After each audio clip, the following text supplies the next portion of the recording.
Welcome back to the Mandarin Blueprint podcast. I'm here with John, who has kindly agreed to participate in a little bit of a case study about his experiences on the Mandarin Blueprint Method. But before we get into any of that, I'm always curious about you as an individual, John. Why did you want to learn Chinese, and what sort of life events led you to deciding that the next big sort of mental project was going to be to learn a new, not only just a new language, but Chinese. So perhaps you could introduce yourself, talk a little bit about what your current situation is in life and why you wanted to learn Chinese.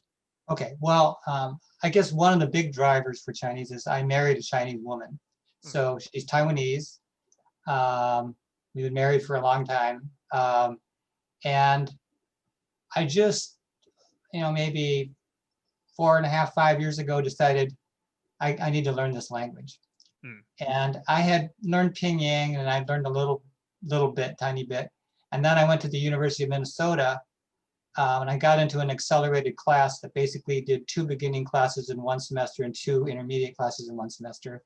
And it was all Chinese ABCs, born in America, and most of them could understand Chinese fluently, but didn't speak very well and didn't read or write. Right. So they were in this course either for an easy credit or because they wanted to learn to read and write, I guess. So. Right. Yeah. And at the end of that course, I signed up for the advanced, and then I dropped out of it because I got in this class where everybody was just really fluent.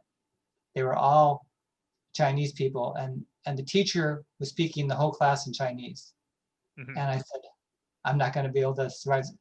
She would give instructions for us to go do something. Everyone would be going, I have no idea what they were doing. Yeah. But anyway, I'm very interested in learning in general, and I'm very interested in language. So a lot of, and when I saw your course, I had actually been hoping that somebody would figure out how to apply the memory palace to Chinese, because it just seemed like a really great fit. And so why did you think that? So what was your experience with memory palaces and sort of memory athletics, I guess is what they call it? Well, I think you mentioned this book. I can't remember the name of it, but he trains himself to become a memory expert, and I think he's on TED Talk or something like that. Right. Yeah. I heard, Josh and Foer. Yeah, and I heard that. I didn't read his book, but I read about him, and I listened to that talk, and it seemed like a good idea. But when I tried to do it myself, to try to learn these Chinese characters of the memory palace, I just couldn't do it. And I think I'm not a very visual person, so I think I much rather learn things through my ears than through my eyes. And so, but I really would like to be able to read and write. I think it would really. So right now, I can talk pretty well, but like with my native language partners, but when they talk back, that's when the problems happen, because vocabulary is not big enough.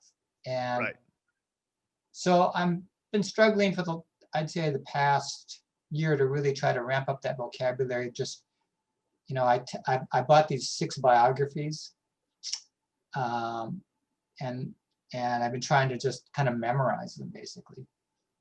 But they're pretty long, and they have a lot of difficult words in them. Yeah. So, I'm about 95% on 2 of them, and the rest of them I about 70%, 80%. Right. In terms of listening and being able to understand. Right. Which can be a very frustrating percentage. It's like when you're at that percentage, it's like, especially you can kind of get away with that if you really like the content for some reason. Like, if you're reading it's like a fiction book or something. I'm not really reading the Chinese. So I gave up on that. I gave up on reading the Chinese.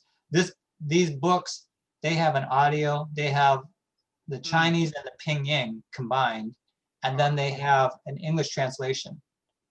And I picked them because they have all those things, and because the stories are quite interesting. Oh, okay, good.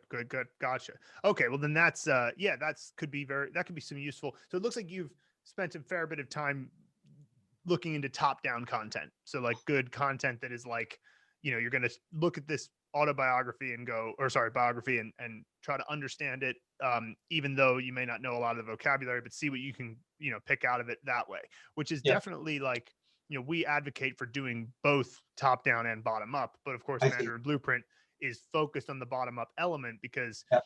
you know Chinese is one of those languages that we recently we've been having this discussion on the community forum with one of our members, Jessica, who has these great posts that she'll make that are she's very well versed in language acquisition and linguistics and all of that. And one of the things that she was talking about was comprehensible input on the sentence level. And she's like, well, you need more than the sentence level. Like just a sentence alone isn't enough because you need to have this extra context of the story, which we agree with. Mhm. But Mhm. there's this problem with Chinese because it's like, if the fundamental elements of the language are not clear to the learner, which unfortunately happens all the time, Yeah. then it doesn't matter how big the story is if you can't understand the pieces. It's like trying to learn English while only knowing 14 letters of the alphabet.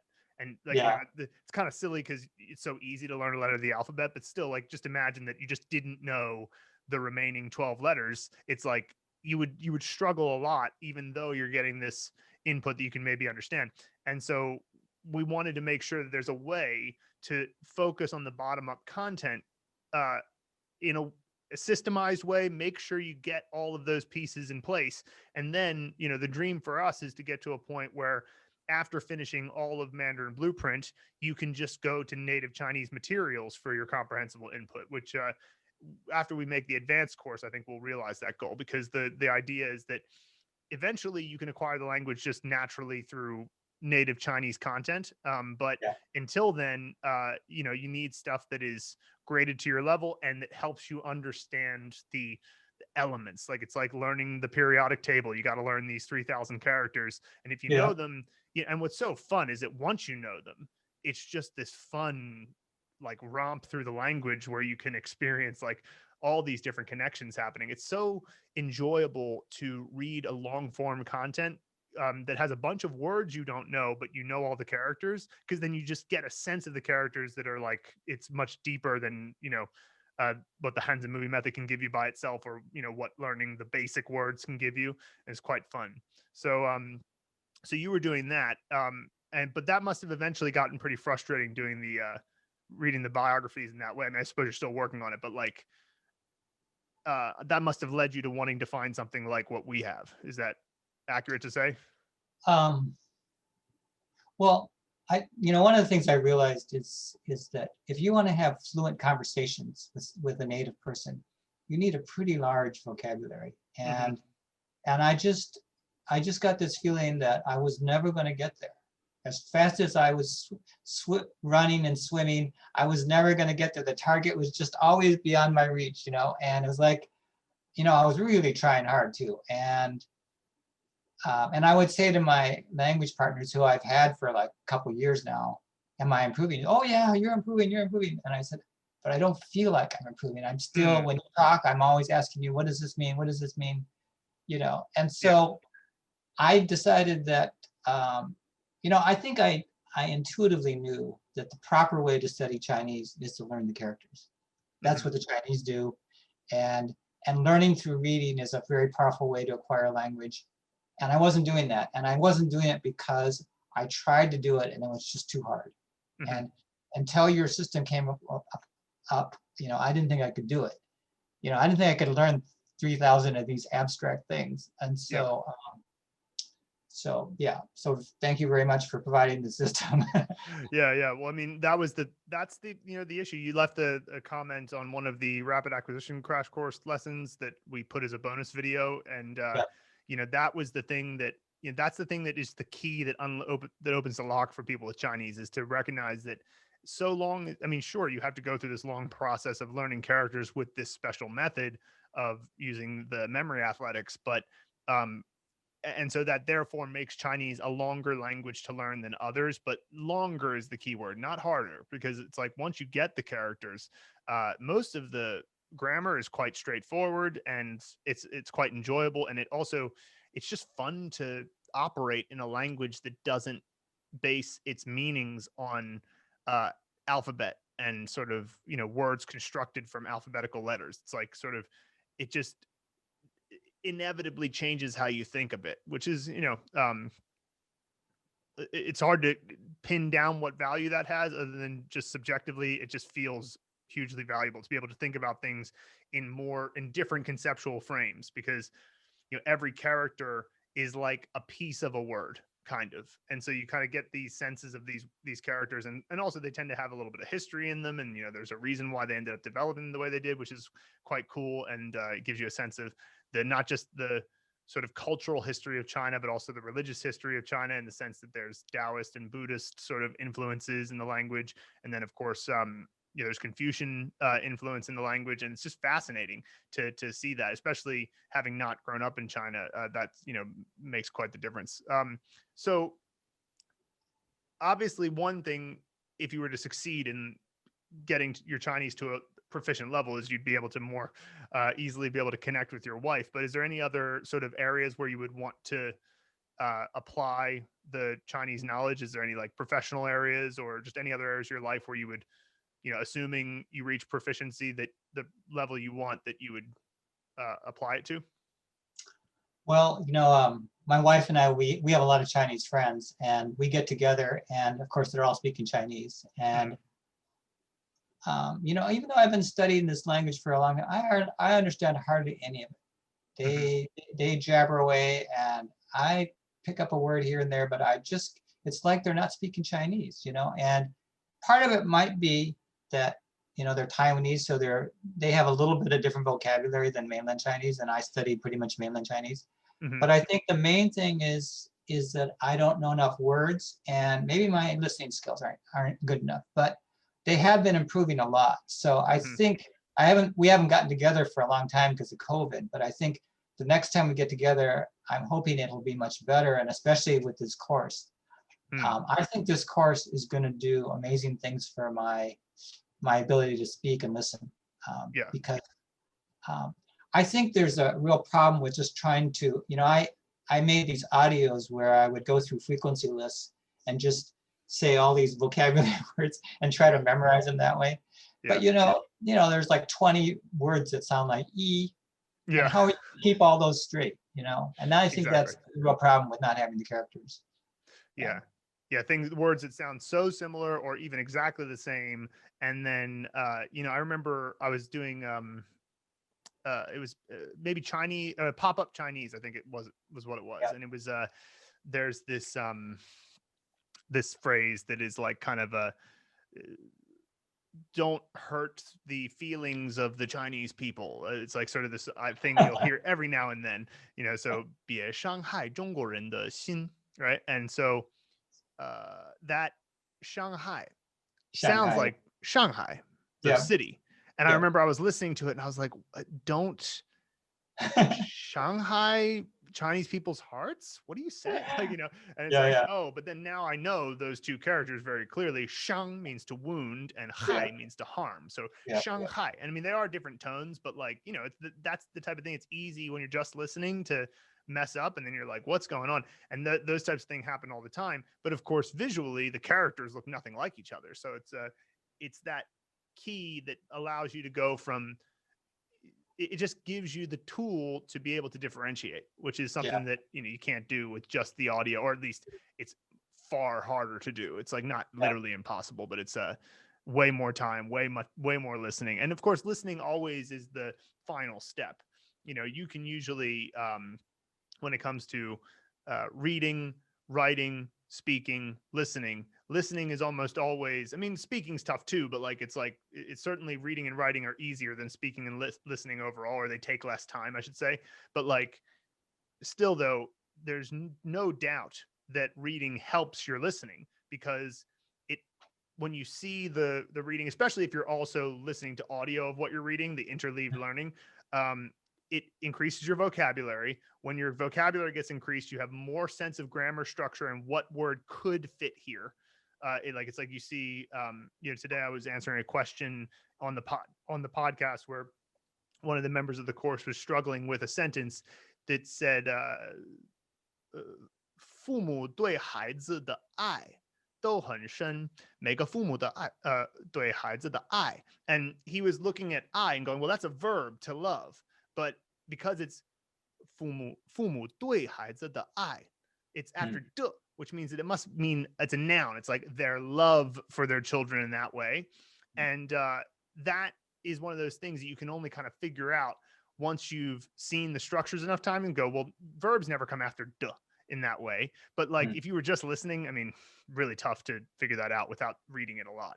And so, Yeah. yeah, I mean, I'm sure that your listening will definitely improve a lot. Yeah, and I think the whole reading, writing experience. I mean, I think Chinese is so cool, and so Right. if I could write this language, you know, I just really enjoy writing those characters. I just think they're so cool looking, and I think reading that will be a whole new experience for me because I'm not really reading. I'm reading Pinyin. I'm not reading Chinese, so that'll be a whole new experience. So, I'm really hoping that it's going to help my spoken Chinese and listening Chinese take off, and that would really be just great. Yeah. I would really be happy with that. Yeah. Yeah. Because I spend a lot of time talking to people.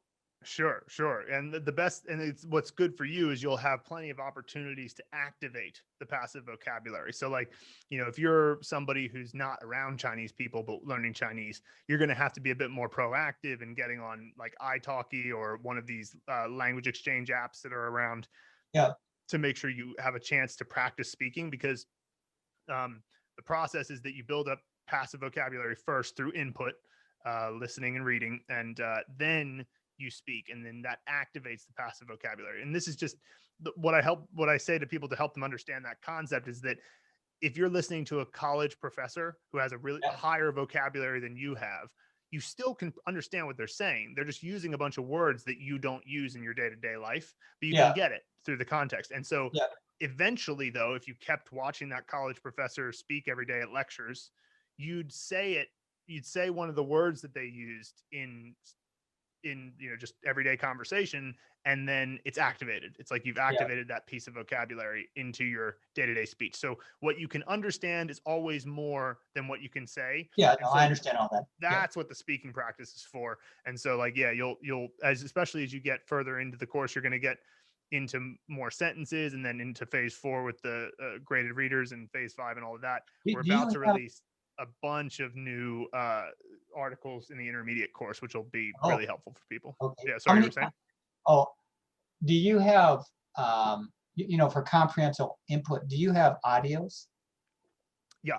Yeah. Oh, you do? Oh, cool. All the sentences is in the flashcards, have audio, native audio, male and female. And one of the things that I have our assistant working on right now is taking those audio files, naming them with the sentence, and then male or female, and then we're going to put them into packs that you can listen to like as immersion. You don't have to necessarily listen to them actively, but you could have them on in the background, to help sort of solidify, because reading, it's easier to read and listen and understand than it is to just listen and understand. But if you have it playing frequently, then you'll start to get the hang of it. So nice. So now that you've been into the course, you've done the first 2 phases, you've learned about how the Henze movie method works. Sorry, Kitty just jumped into my lap. So now you understand how the Henze movie method works. First of all, maybe you could just generally talk about what it was like to learn in that way, and then sort of maybe comment on how quickly you can go through the process now that you've sort of learned it. So what was it like to learn this new memory technique for learning a Chinese character? Well, I would say my first reaction to it was, wow, I can actually remember these characters with this method. So I was kind of sold on it very early on.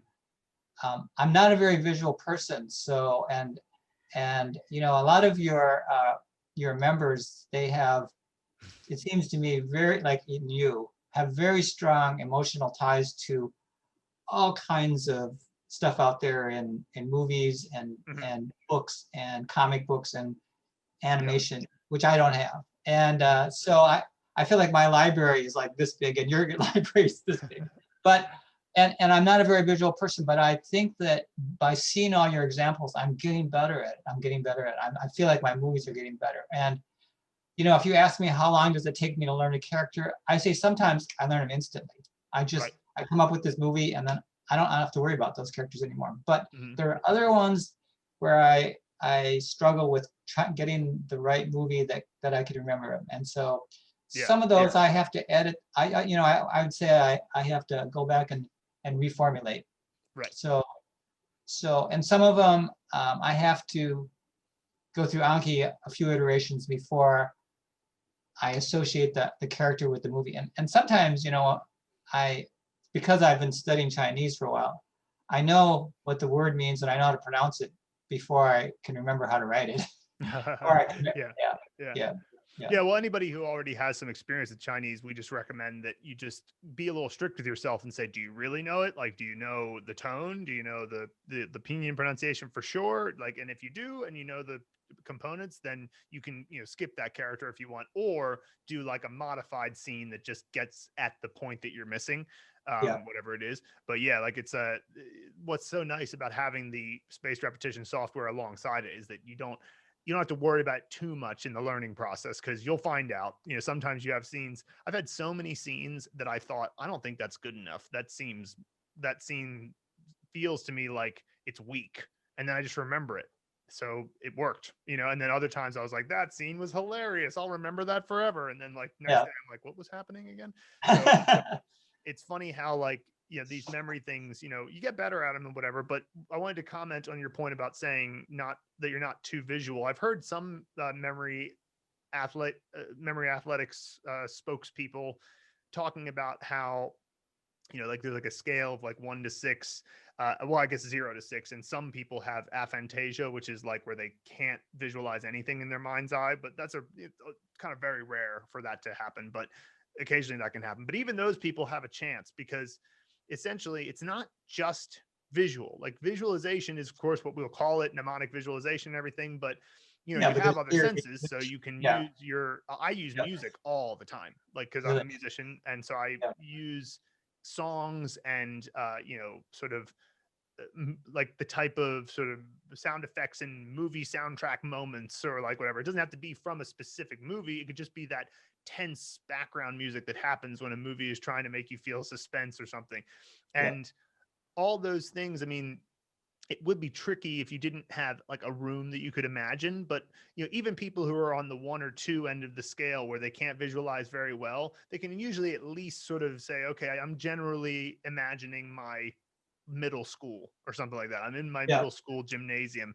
And if you have that, that's probably enough that you can use your other senses to pick up on whatever else is necessary. And of course, it's like anything, you get better at it the more you do it. So I mean, people are like, wow, you're so good at this, Phil. And I'm like, well, I did it for 3,000 characters. Anybody would be good if you do it for 3,000 times, so and now I've done it way more than that, because I've like been teaching it now too. So it's just a matter of repetition, really.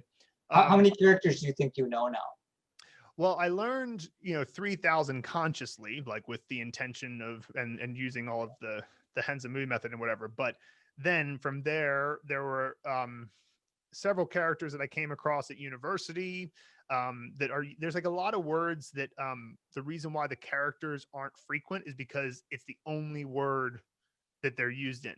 Like qiqiao is one of them, which is a word that is it kind of means like strange, but in that way of like not strange like he's a strange guy, strange like something's eerie about this situation. So I see. Is that part of qiguai? Is that the qiguai qi?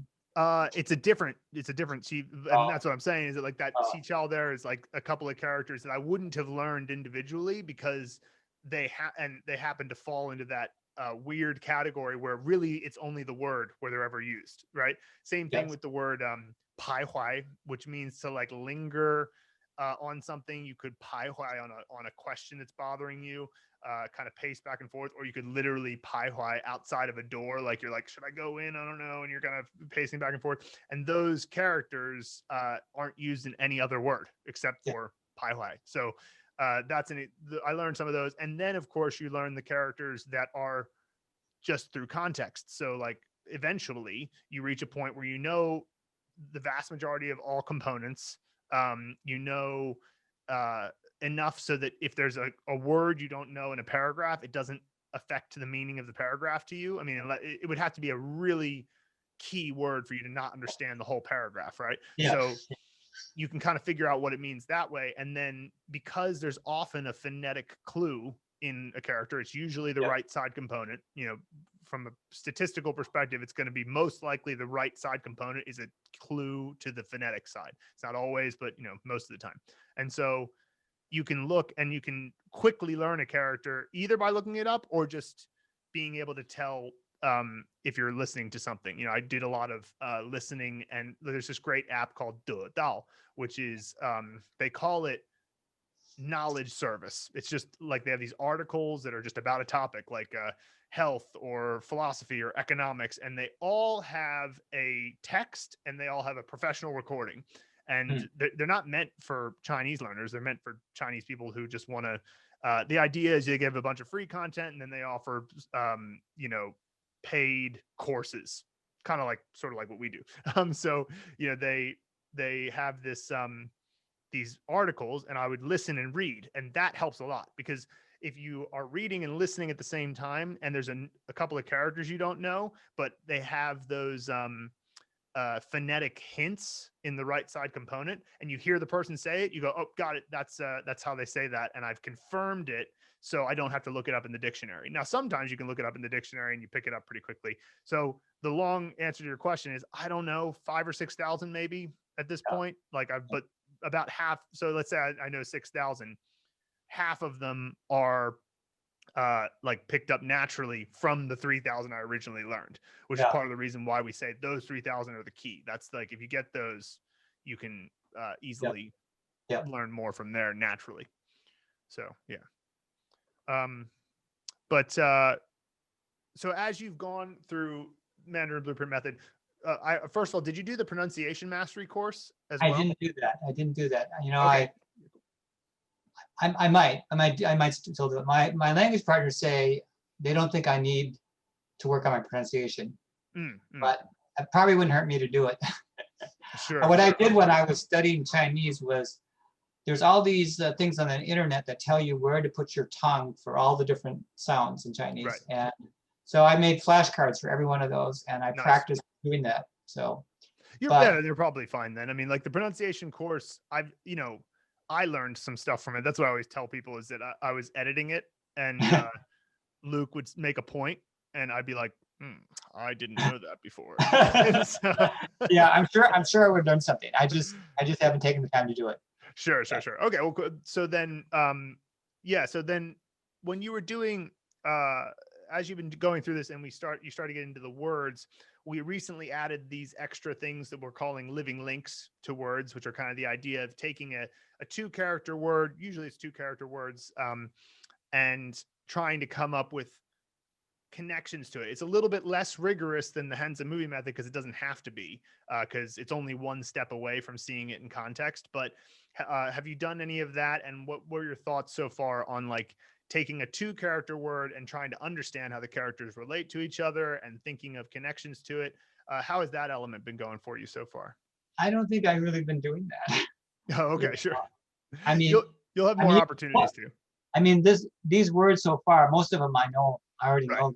So maybe that's why it's not coming to play for me. But I guess I didn't understand that idea that you're supposed to come up with some idea to link those 2 words, right? That's the idea. Well, I mean, every word is slightly different. So some words are super easy and you don't need to do it. Like, it's like most of, like, a lot of nouns are super obvious, because it's just like, oh, it's the ice box. Well, it's the refrigerator. It's not different in that way. Or you've got something like a 子弹, which is a bullet. So you have child bomb. Which I'm like, that's pretty cool. But the idea is that if you take the keywords between the 2 characters and you say them next to each other, and then you think about how they're relating to each other, you learn about word structure and whatever, sometimes you can come up with funny little connections. Or I see what you mean. And then the other idea is that you want to put an image in your flashcard if you can, because images they help a lot with that type of stuff. But I totally get that if you knew a bunch of words already, it's, don't waste your time if you already know the word. So, but yeah, fair enough. Okay.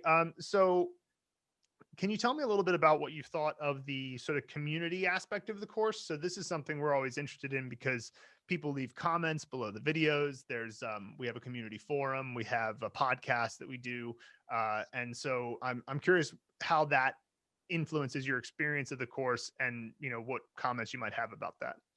Well, I would say the community is huge for me. I mean, I borrow stuff from people all the time. It's sometimes people have some image that really strikes me as absurd or funny, or just a different way of approaching things. And so I'm grabbing stuff all the time from other people, and I think it's fantastic. Yeah.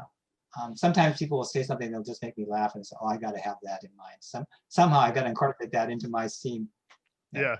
Yeah, I really enjoy reading the different, and also what I've noticed is that people have these different styles, like that start to come up, and you can really see personality traits coming out. And what's nice is that, like, just because somebody has different personality traits doesn't mean that their thought couldn't work for me. It just means that I wouldn't have thought of it to begin with. You know what I mean? Yeah. So it's like Ija, for example, she has been on our course for a while, and she's just brilliant. She's got to have an IQ like off the charts, but she's always making jokes.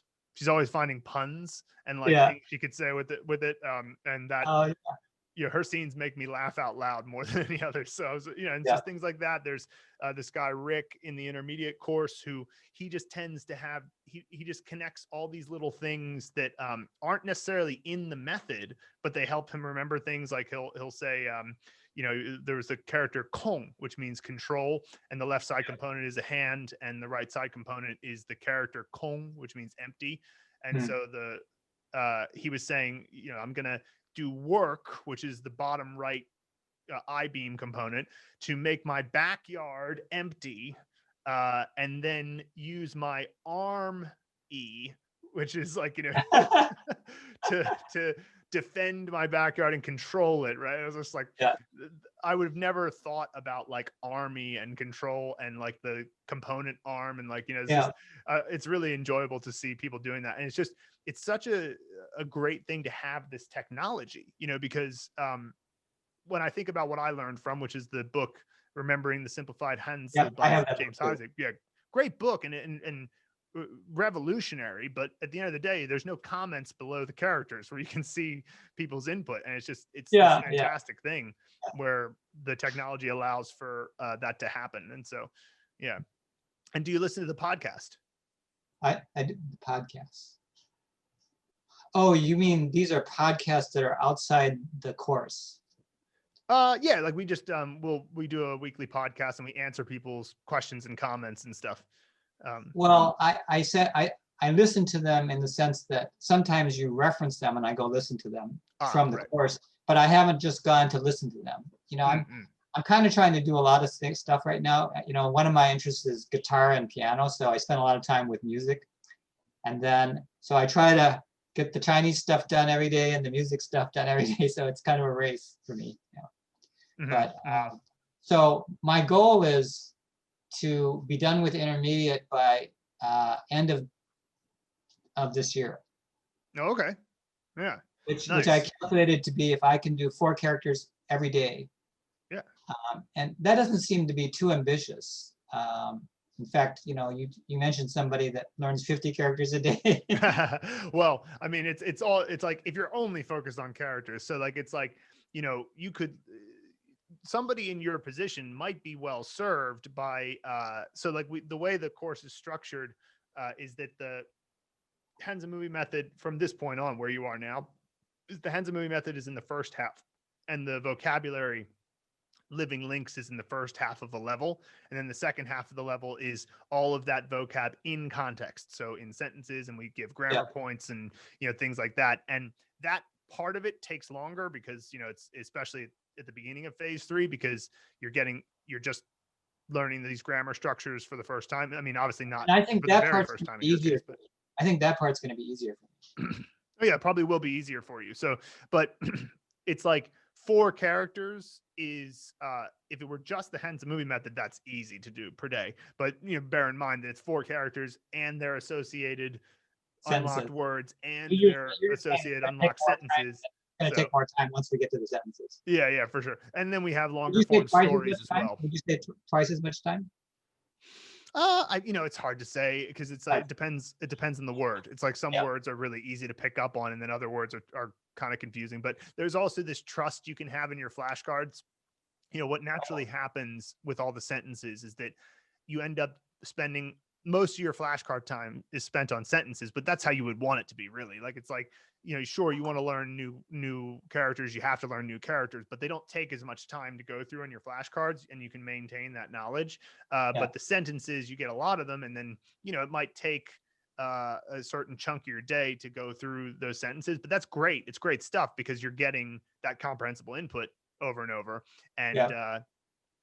then of course we move you into, and eventually we want you to stop doing so many sentences. Like, I think that in the advanced course, we're not going to have sentence flashcards. We're just going to have a lot of long form content, and just lots of stories that use the vocabulary that you're learning. Oh. Oh, I see. Because eventually you don't want to have so many individual sentences, because sentence by itself is, it is comprehensible input, but it could be better because I was just saying today that because a lot of times we get questions on sentences in phase 4 and phase 5 where people go, well, wait, this sentence, why is it translated this way? Because I thought this character meant that, or that word meant this. And the reason is because it's a sentence that's a part of one of the graded readers that comes up Oh. later. And Hmm. so when you see the sentence in the form of the paragraph, the word can change its meaning because of its place in the paragraph, which is, Yeah. it's one of those things where, because that's true and because that happens all the time, and also it's only, the only difficult part of it is thinking about it, but if you actually just read it, it all makes sense.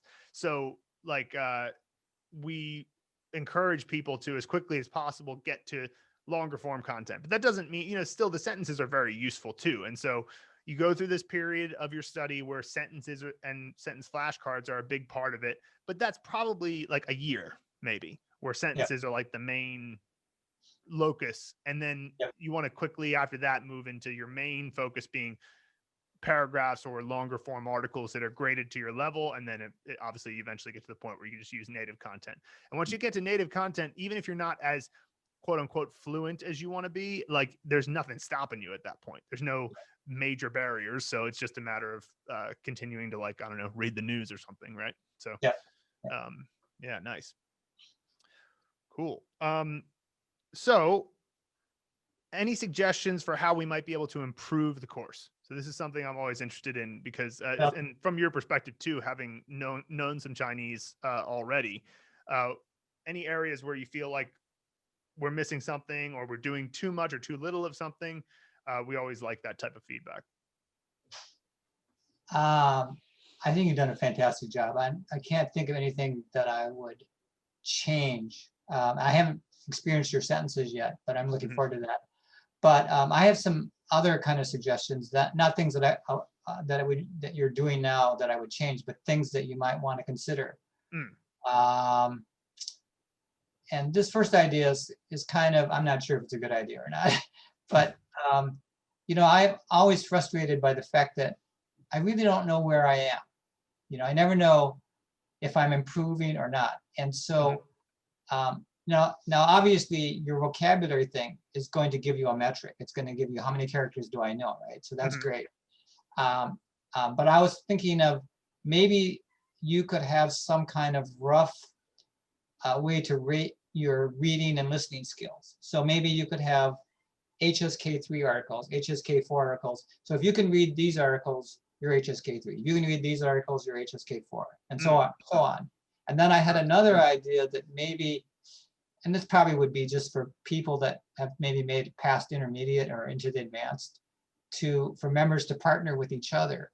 So provide some kind of mechanism where members could get together, and sometimes I think it just helps to talk to somebody else that's going through the same experience you are. It's like psychic support or whatever.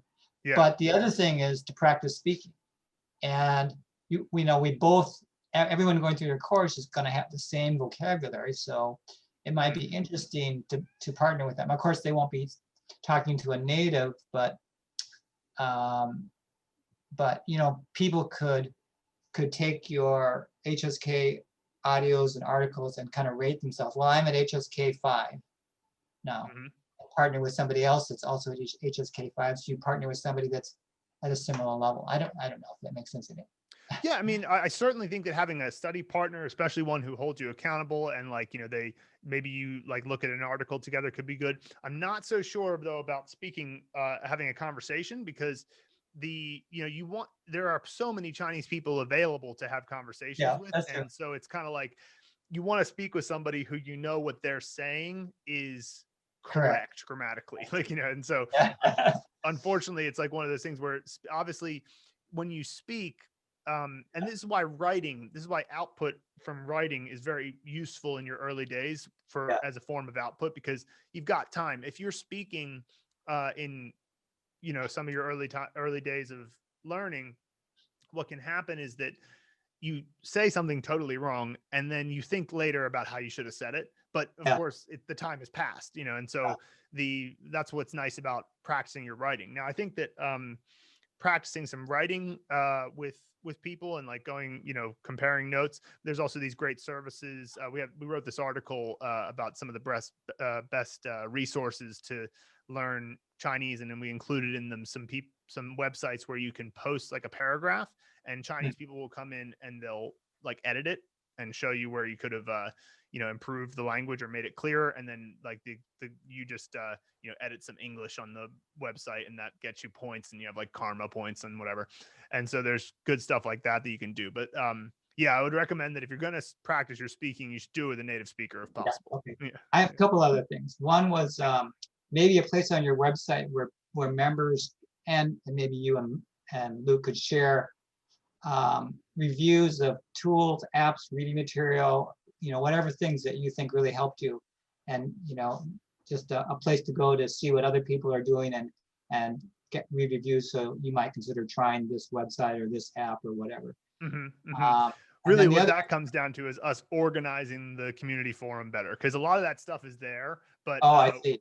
The community forum, like we need to update it, because at the moment it's like somebody posts this great post and then it's all just in one big feed. So it like 3 days later, it's like way down. You have to scroll down really far and try to find it. So we so need to can't search for topics. Yeah. We made it. It was a real quick and dirty thing when we made the community forum. We were just like, oh, we could make a forum. Yeah, let's just do it real quick.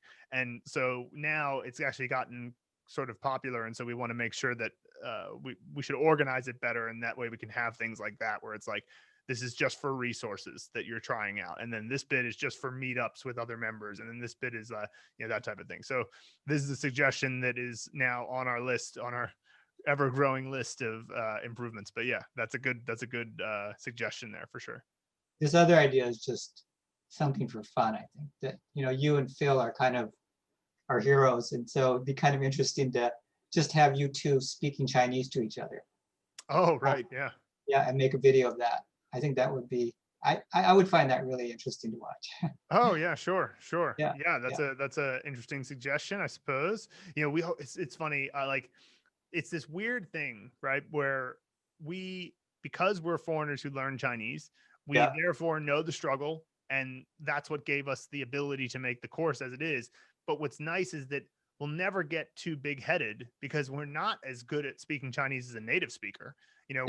It's still our second language, right? Now I can communicate with a native speaker. There's very rarely a situation where I just don't know what to say or how to figure it out. But I say a lot of things not exactly as a native speaker would say them. I say them in a way that they can understand, but it's like, there's just so many things to know. I mean, I've been, in China for a while, but like, and I've been studying Chinese since 2013. Okay. So that's like 7-8 years, but I could be here another 7-8 years and still not have as many like tools as a native speaker does. So what always will happen with that type of suggestion is we just get self-conscious, right? Because we're like, oh, well, we're your teachers, and we know that we're not going to speak 100% perfectly to each other. We'll speak to each other and we'll understand what each other are saying and all that.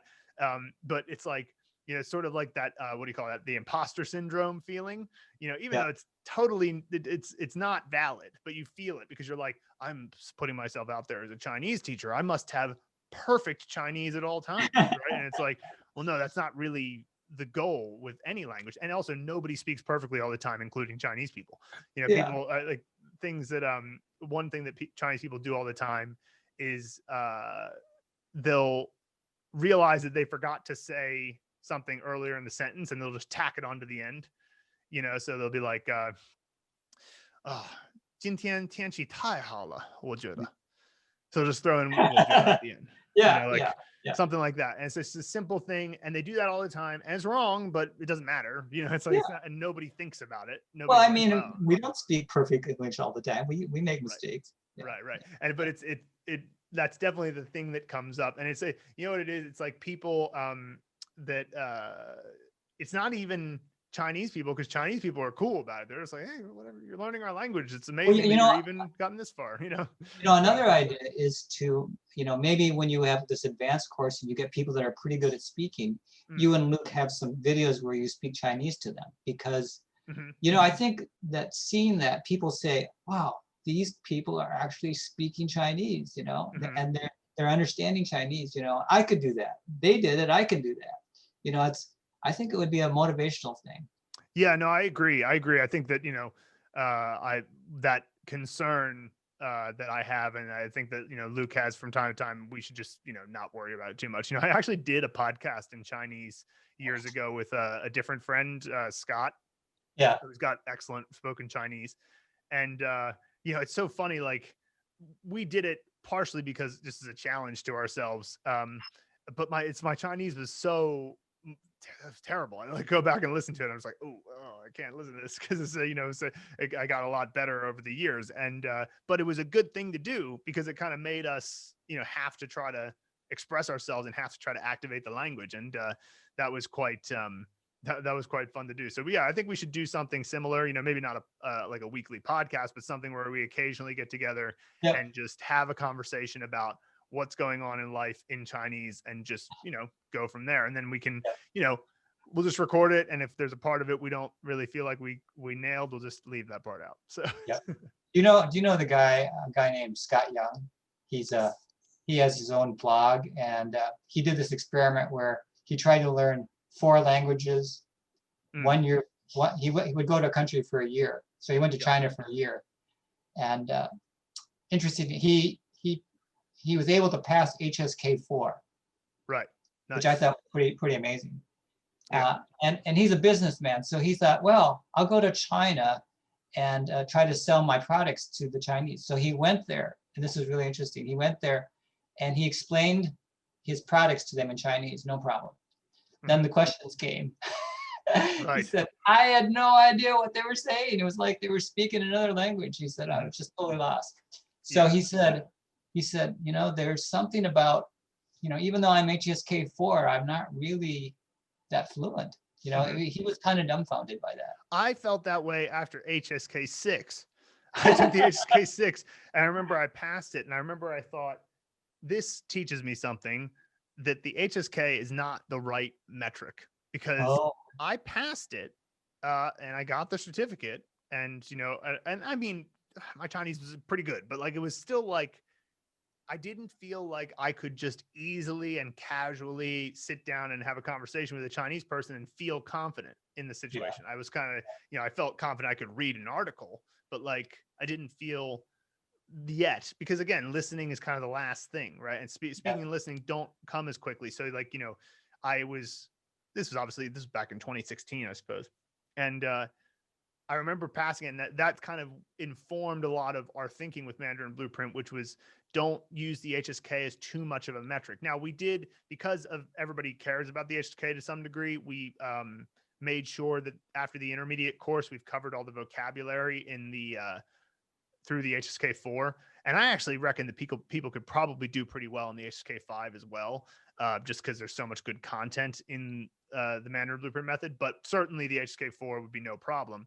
But still, we don't like to use that as the metric, because they use a lot of vocabulary. They emphasize a lot of vocabulary that's not that important, and then leave out vocabulary that is fairly important. Do you have any idea why that is? Just entrenched bureaucratic educational systems, like any situation like that, standardized tests. It's just so what percent of the vocabulary would you say is HSK? In our course? Yeah. Well, I mean, the vast majority of it shows up somewhere in the HSK. What we mostly take issue with is like they put this in the HSK 5, but it really should be like HSK 2 or something because it's Yeah, really yeah, important. And then yeah, this they put in the HSK 2 that is not important at all. They can put that in the HSK 6 if they want, right? So yeah, it's like sort of just because they're based on, especially, and also if you're talking about entrenched bureaucratic situations in China, that means you're going back to a time when the country was totally different. Like it was just an absolutely different economic system and like sort of different societal structure and all that. And like, sure, they technically in name maintained the same government, but like everything changed in 1979. So like, it's like, what if you have these entrenched things from, not the end of the Maoist era and the beginning of the new reform and opening up, that's going to be so irrelevant to modern day China. So, I mean, yeah. obviously much of the basic vocabulary is still the same, but there's many words that were emphasized that it just feels Oh, I what is see. this, So this 1980? HSK came from way back when. Well, it's the basis that they built it on. It's like Yeah, obviously uh,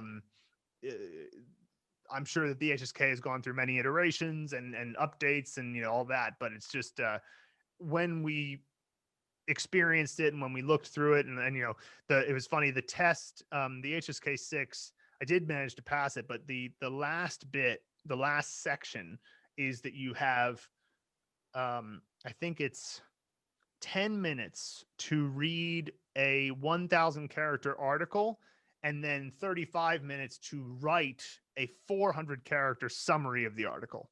That's like the challenge, right? And the idea is that you should be able to read through the article 3 times and kind of get your basic structure of it, whatever.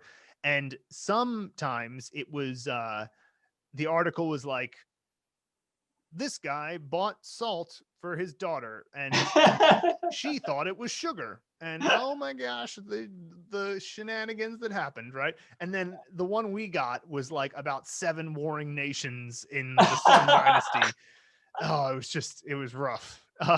And so because it was just so hard to keep track of Oh everybody and yeah, you I have can 10 imagine. minutes, right? Yeah, yeah, um I know. and so I managed to pull off something resembling a summary, and it just barely passed and whatever. But that's the other. It's like, why am I? Who cares about 7 warring nations? And it's Yeah, like, why is this yeah, the test of whether or yeah. not I can speak Well, I'm Chinese? really glad that you went away from HSK and Yeah, went more towards frequency.